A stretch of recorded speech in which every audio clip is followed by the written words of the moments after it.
Good afternoon and welcome to this press conference on the call for EU support for International Criminal Court.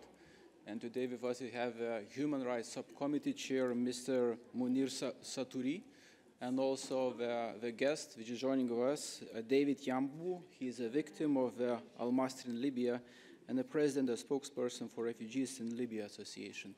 We are going to see if we will be also joined online by Ms. Mama Bea. She is a member of Association of Anti-Bwaki Mothers, that's implementing partner of ICC Trust Fund in DRC. Without further ado, I'll give the floor to Mr. Satouri, please. Merci beaucoup. Comme vous l'avez dit, cette conférence de presse a pour objectif d'appeler l'Union européenne, et en particulier la Commission européenne, à protéger la Cour pénale internationale contre les sanctions américaines décidées par Donald Trump. Car à travers ces sanctions, la justice internationale est en train de devenir un outil arbitraire. On l'applaudit des deux mains quand elle sanctionne les Russes, et on la sanctionne, on l'entrave, on empêche son fonctionnement quand elle sanctionne le Premier ministre israélien. Ces sanctions menacent l'existence même de la CPI, puisque son fonctionnement risque d'être entravé, en plus de compliquer durement la vie d'une partie de son personnel. L'Union européenne n'est pas sans outils. Et j'ai vu que depuis la signature du décret par Donald Trump, il y a eu des réactions européennes. La présidente de la Commission a regretté ces sanctions, mais ce n'est pas à la hauteur de la situation. Par le passé, il est arrivé que l'Union européenne déclenche le Blocking Statute, le dispositif de blocage contre la portée extraterritoriale des sanctions américaines. On l'a fait pour protéger les entreprises européennes et leurs intérêts lorsque les États-Unis avaient sanctionné l'Iran par le passé. Donc on a été capable de nous mobiliser pour bloquer les sanctions américaines, pour protéger les entreprises européennes. Ce qui est en jeu aujourd'hui est plus important, en tout cas à mes yeux. Ce qui est en jeu, c'est le droit international. Ce qui est en jeu, c'est les valeurs fondatrices de l'Union européenne. Ce qui est en jeu, c'est la place de la justice internationale dans l'équilibre du monde. Et cette arrivée de Trump aux États-Unis, avec ses alliés de la tech avec qui il gouverne le pays, peut bouleverser à jamais les équilibres mondiaux. Et l'Union européenne a le devoir de s'opposer et d'appeler à ce dispositif le plus rapidement possible. C'est aussi une question de souveraineté européenne. Tous les États membres de l'Union européenne sont signataires du statut de Rome. Et donc, la Cour pénale internationale est une de nos cours. Nous l'avons décidé souverainement parce qu'on a décidé de signer le traité.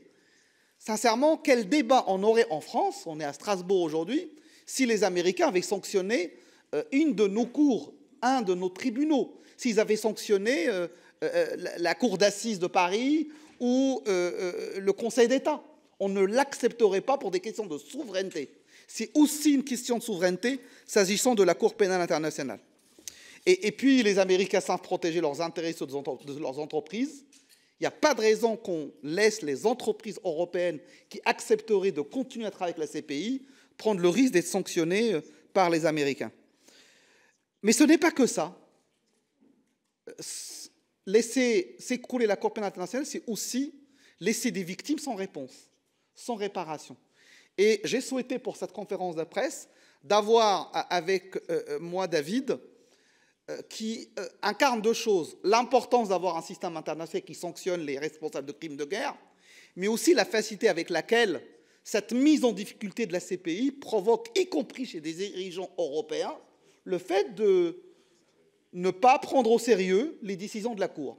Et il y a quelques semaines, un criminel de guerre, responsable des actions en Libye, était sur le sol italien. La Cour pénale internationale étant informée de sa présence sur le sol européen et en Italie, a émis un mandat d'arrêt pour qu'il soit livré à la CPI. Et au bout de 2-3 jours, mais David le racontera mieux que moi, Madame Meloni, qui était d'ailleurs présente à l'intronisation de M. Trump, a mis dans un avion ce criminel de guerre pour le renvoyer chez lui, avec un argument cynique en disant « mais il était dangereux et pour protéger les civils italiens, on l'a raccompagné chez lui, alors que c'était moins loin de le livrer aux enquêteurs de la CPI. Et donc c'est aussi ça, protéger la Cour pénale internationale, c'est la lutte contre l'impunité, la mise en prison des responsables de crimes de guerre et contre l'humanité et réparation pour les victimes. David, tu représentes donc ces victimes-là et tu es aujourd'hui présent pour transmettre le message que tu as envie de transmettre aux Européennes et aux Européens. Tu as la parole.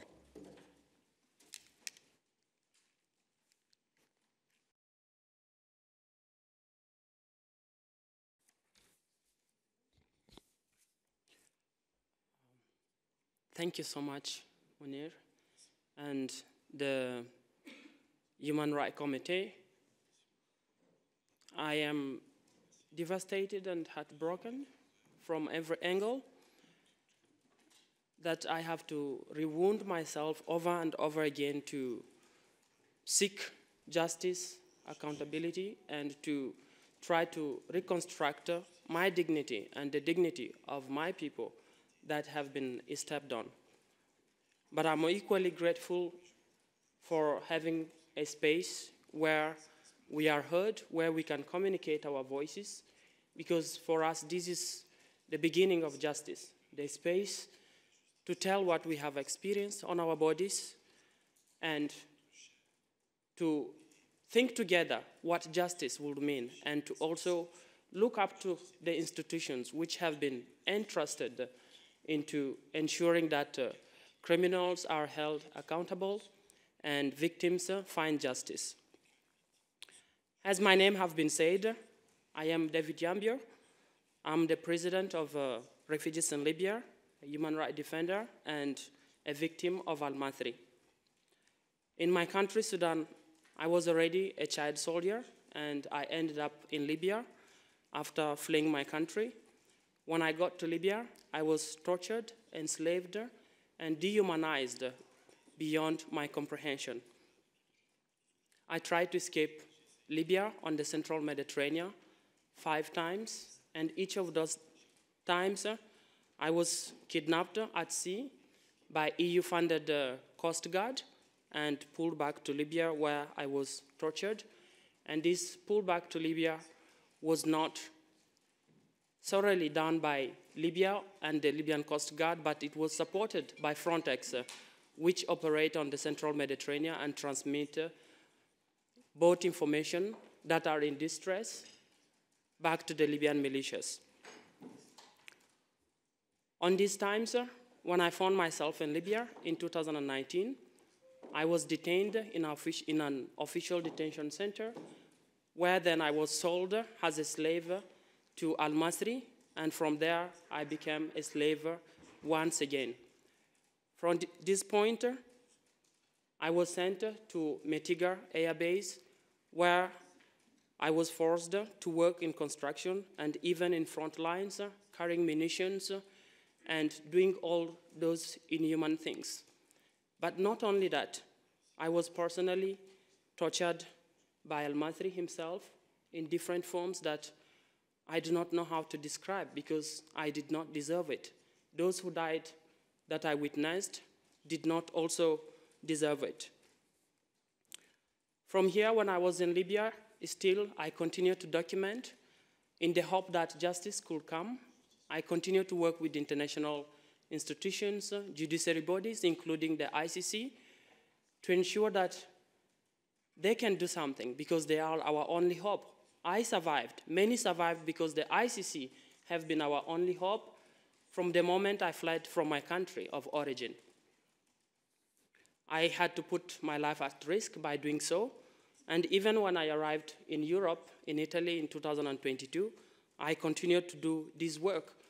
But until the 19th of January, my torturer, this wanted criminal, a killer, a murderer, and a rapist, a grave human trafficker, was roaming across Europe, and he was in Italy, the country where I have sought refuge.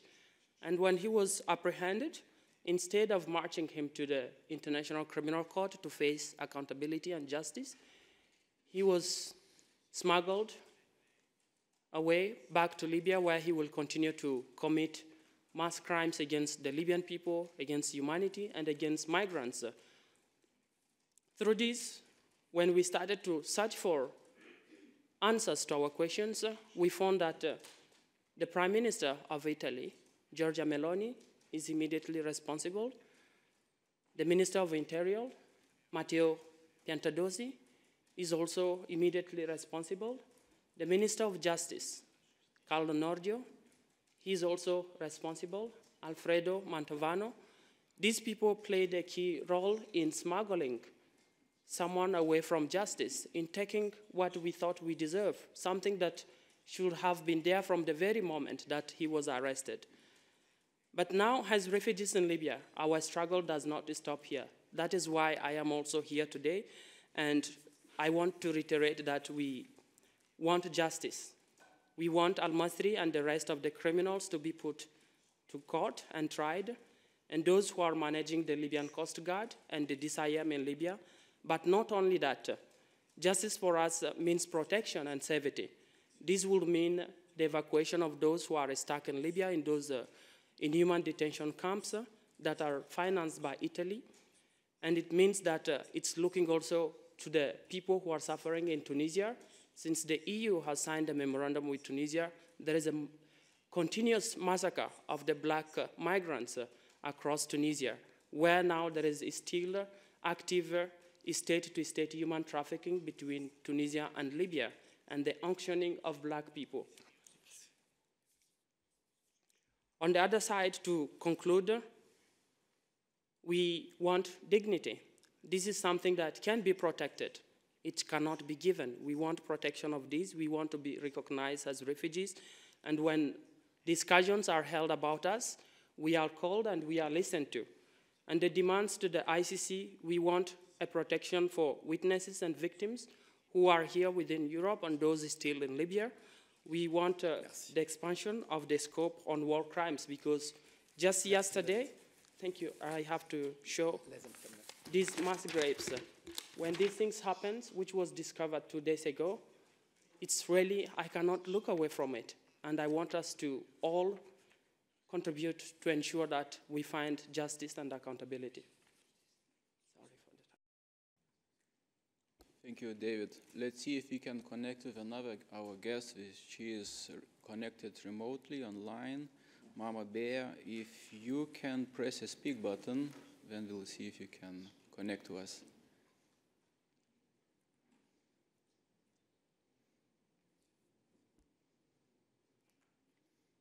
Mama Bea, vous avez la parole. Si vous pouvez essayer encore une fois.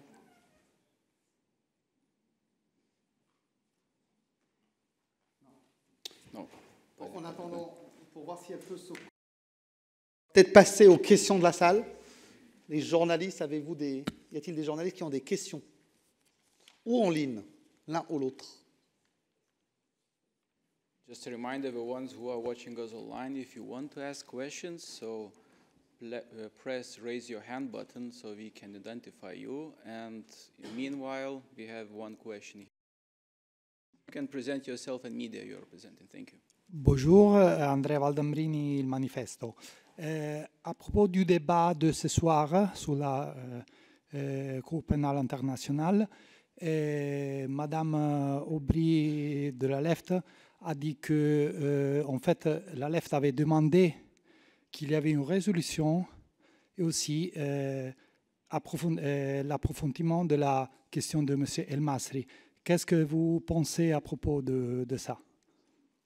Non, la question, c'est seulement sur le débat ce soir, sur la CPI, n'a pas une résolution. Donc, quelles sont les actions que vous demandez à l'Europe? Parce qu'il y a qu'un débat ce soir. Et quelles sont les actions que vous demandez à l'Europe en général? Là-dessus, sur à la fois la CPI et les décisions récentes de la Première ministre italienne, mes réponses sont simples. Sur la CPI, je l'ai dit, je souhaite le plus rapidement possible que la loi de blocage sur les sanctions américaines soit prononcée pour protéger la CPI, le droit international et les valeurs de l'Union européenne. Et par ricochet, je souhaite que Mme van der Leyen rappelle à tous les dirigeants européens, et singulièrement à Mme Meloni, que nous sommes signataires du statut de Rome et que nous avons l'obligation de collaborer de manière proactive et positive avec la CPI, que jamais ce criminel de guerre n'aurait dû être mis dans un avion pour être retourné en Libye pour qu'il échappe à la justice, que ça ne devrait pas se reproduire parce qu'il ne correspond ni aux engagements et aux valeurs de l'Union européenne, ni aux engagements que l'Italie a signés en étant partie du statut de Rome. Donc je veux que ce soit rappelé. Ça ne changera rien, malheureusement, David, pour ce cas-là, mais je souhaite que ce premier acte ne soit pas poursuivi. Et tant que nous sommes partenaires de la CPI, on doit respecter ces mandats d'arrêt. And meanwhile, we have Mama Bear connected with us. Alors, Mama Bear, vous avez la parole, s'il vous plaît.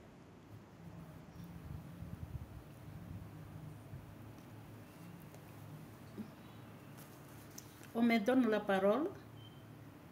Oui, oui, s'il vous plaît. Oui, vous avez la parole, allez-y. Merci. OK. La CPI et les faux profits des victimes intervient dans notre pays, République démocratique du Congo, dans 3 provinces. Province de Sud-Kivu, province de Nord-Kivu et province de l'Ituri. Comme je suis de l'Ituri, je vais parler un peu plus de ce qu'on est en train de réaliser avec le financement de la CPI à travers les fonds au profit des victimes. On intervient auprès des victimes des crimes de guerre et crimes contre l'humanité dans la province de l'Ituri à travers 3 volets réhabilitation psychosociale, appui médical et puis également la réinsertion socio-économique. À terme d'impact, ces projets aident énormément les victimes des crimes de guerre et crimes contre l'humanité perpétrés dans la province de l'Ituri. À terme de nombre, nous avons plus de 6000 victimes qui sont dans les programmes, qui ont bénéficié de ces programmes d'une manière particulière. À terme d'impact maintenant, au niveau des victimes, ces projets, grâce à ces projets, d'une manière générale, ça change donc le financement des fonds au profit des victimes, change la vie de ces victimes. Les appuis permettent aux victimes de retrouver leur dignité. Les victimes deviennent capables de répondre à leurs besoins quotidiens, à leur prise en charge grâce aux agents que les fonds est en train d'appuyer. À terme de...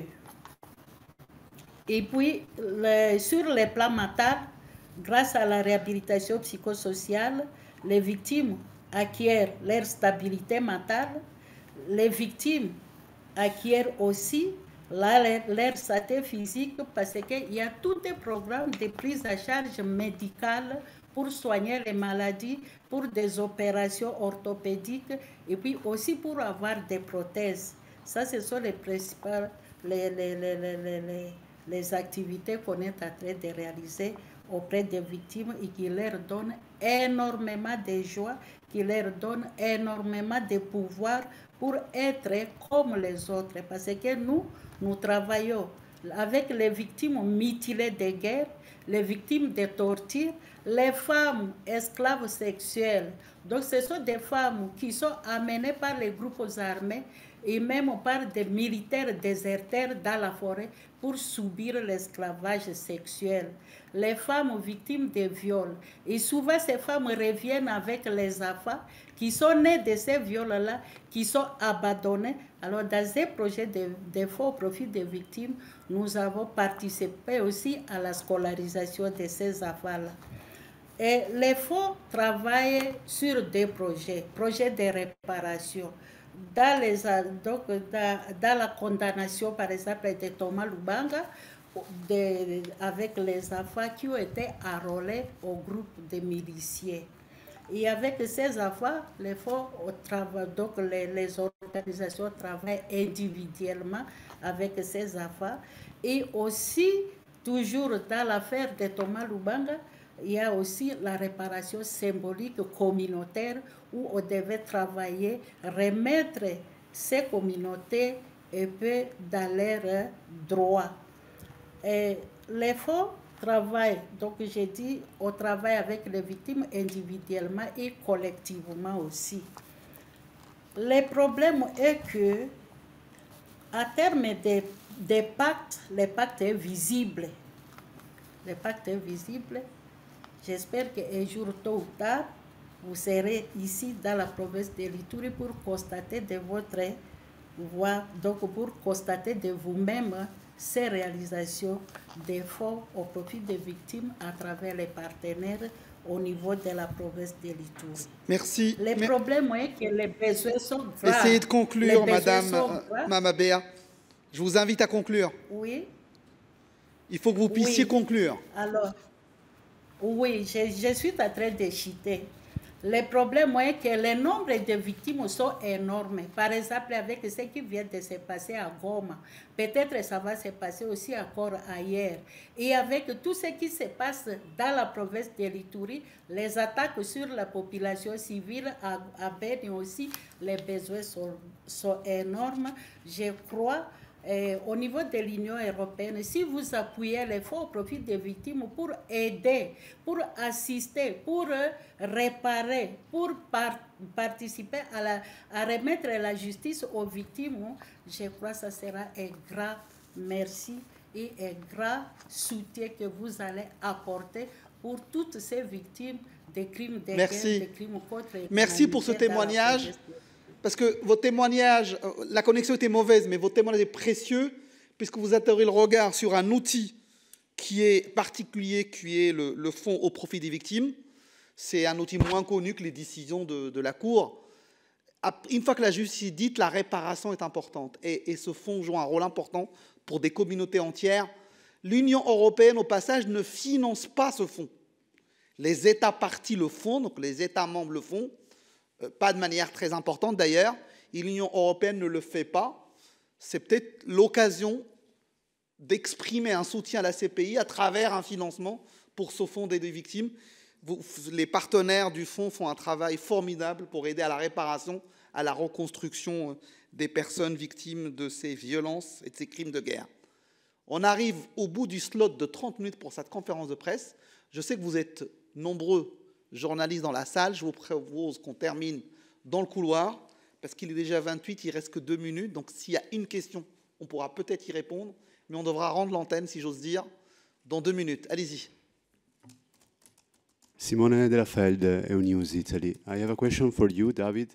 Actually, yesterday, during another press conference, you said you were targeted by a spyware.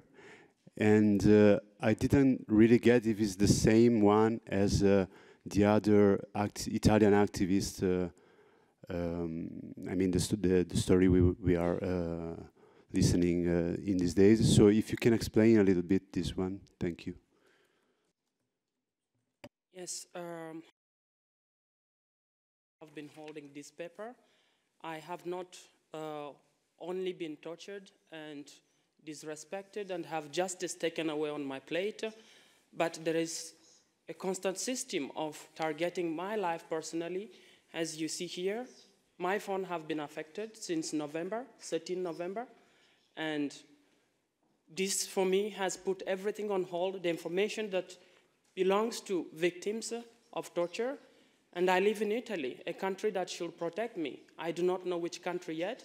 I did not receive the message from WhatsApp, but it was through my email with the verified Apple information that a spyware was targeting my phone and compromised it. So it is again one of the many questions when we talk about protection. What does it mean to be in a country that is spy on me and leaks my private information maybe to Al-Mathri or to any other torturer who is looking for me?